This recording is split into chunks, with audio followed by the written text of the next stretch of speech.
And welcome once again to Ruby's Classic Cooking. And today I'm making coleslaw. Now this is a real simple, easy one.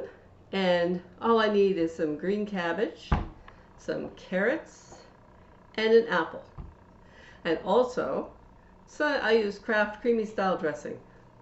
I like the full fat version, not the diet stuff. So anyway, well, let's just dive right in. These carrots have already had the ends cut off and they've been peeled. And I just have to prep my apple here. And I'm going to do this in my food processor today, which is kind of cheating because if you don't have a food processor, part of making coleslaw is you got to hand grate the stupid cabbage, which is kind of a not fun part of it. Which having a food processor, and I'm lucky enough that my food processor also includes the discs for grinding things up. So for shredding and chopping and things. So of course you may have a KitchenAid that has a similar attachment. And if you do, great. Use your KitchenAid with a similar attachment for grating. And if you're one of the unlucky ones, you may be stuck with a box grater, which I used to own, but I think I donated mine to a thrift store because I can't find it anymore. But this is a cheese grater, coarse cheese grater, and you can grate your cabbage on a coarse cheese grater. Or a shredder if you have a shredder.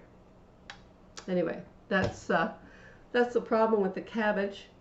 And of course you do your carrots and your apple the same way. So what I'm going to do here, I'm going to cut this cabbage up into wedges. Which a paring knife is probably not the knife I should be using for this, but anyway.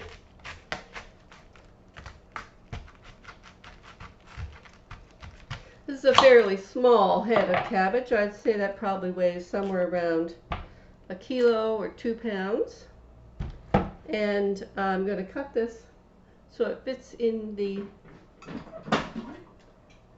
feeder tube of my food processor here, as you can probably see here. That's my problem with this. Once I have this cut to the right size, it just kind of goes right through. So I'm just going to cut this into quarters. And I may have to get quarters smaller to fit in the feeding tube. And of course my carrots go in whole. And I'm going to cut this see this big stalk on the end? I'm going to cut that core out of there too, because that doesn't really lend itself to coleslaw. When you consider what grocery stores seem to think that coleslaw is worth, you'd think that the stuff was dipped in gold. So I just cut that nasty little core out of there.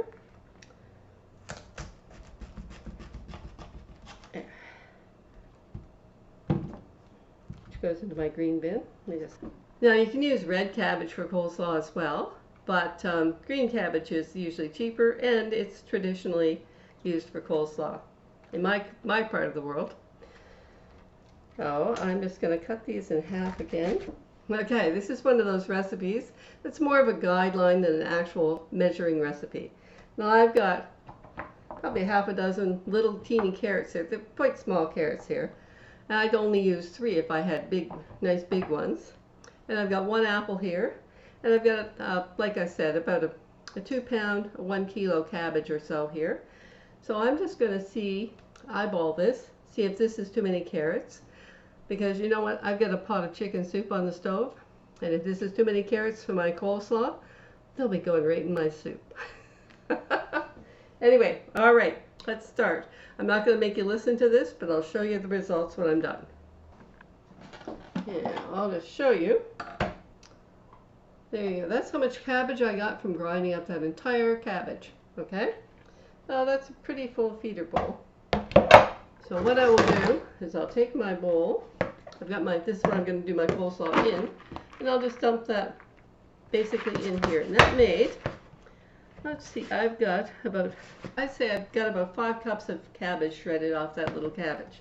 So now the 5 cups of cabbage, I'm going to put my thing back on here, and I'm going to put my carrots through there, and then I'll stir them in here, and my apple and my carrots. The apple and my carrot should both fit in here, and then I'll put them in here. Okay. Oh, and make sure you use your feeder tube pusher when you're doing this. Otherwise your carrots will try to get underneath your lid. It's very messy. And I usually kind of do them sort of half up and half down, so they kind of make a bundle. I don't know if you can see that or not. Okay, there you go. All right, into my feeder tube they'll go.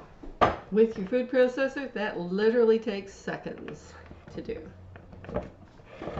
All right, there's my 6 little carrots and my apple in my bowl here. There you go, see that? And I'm going to put that in here. All right, now I'm just going to scrape this out of here. Okay, now I'm just going to stir these two together. Mix them up here. Stir my carrots and my apple through my cabbage. I have a nice mixture. Some people like to put celery in their coleslaw as well, and I sometimes do, but I don't have any celery today, so I'm getting apple, carrot, and cabbage today.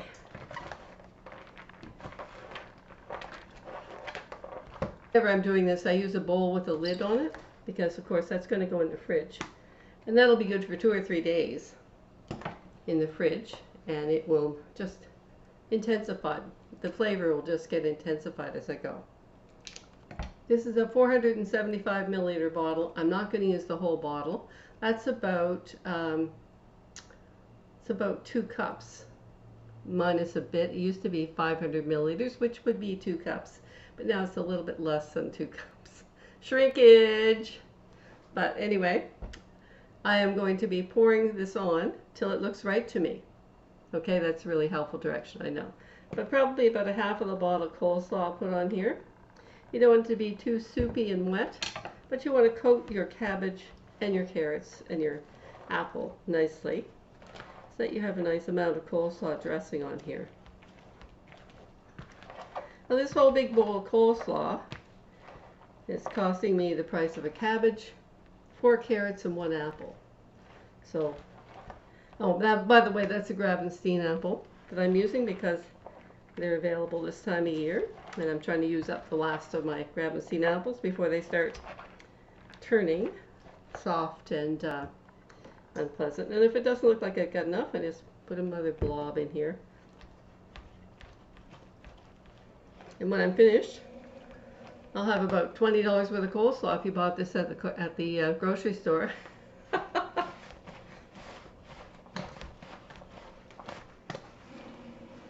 And I can tell you, it did not cost me anything close to $20 to make this. I think the cabbage was about $2. The carrots were probably 25 cents. And 1 apple, which was part of a bag, a 10-pound bag, probably another dime. And I think $2.50 for the thing of coleslaw dressing, which is enough now to do another one. There, now that's quite wet enough. You can see what that looks like.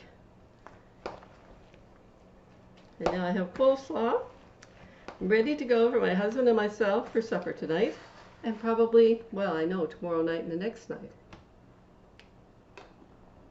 And I'll put my coleslaw dressing in the fridge now. And that's it. That's all there is to it. No big mystery to making coleslaw. Done. Ready to serve. I hope you enjoyed my video today, and I hope you'll like, subscribe, and come back to see me next time on Ruby's Classic Cooking. Bye for now.